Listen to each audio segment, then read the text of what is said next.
Guys, pupunta ako dun sa technician na gumawa ng radyo ko sa aking 2210, yung squelch nya. So saka yung power supply nagawa na niya. So punta natin si Cloud John dito sa Lucena. Technician dito sa Lucena, si Claudio Arnold. Let's go guys. A few moments later. So guys, nandito na ako sa location ni Cloud. Yan ang setup niyo. Setup ng antena niya.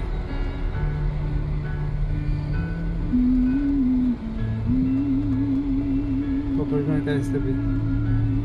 Yan, antena. Baka SX 400 yung sa'yo eh. Sa'yo? 200 lang. Oo. Sige.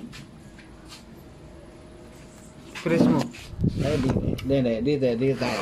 Yan. Sige. Kung ano. Okay na. Yun. Ang low power nun ay 10 mahigit. Ilan yan? 10. 10 daw, mga 11.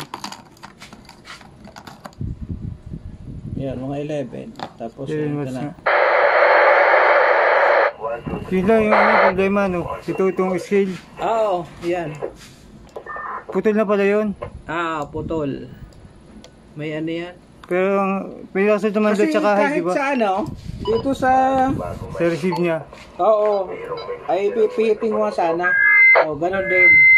Ganun din, ano? Scale nga, ano? Wala, may ano lang. May tawag nyo, may static. Siguro ito nga mahigit, no? Siguro ito mahigit. Okay na yan. Sige sir, salamat. Cloud.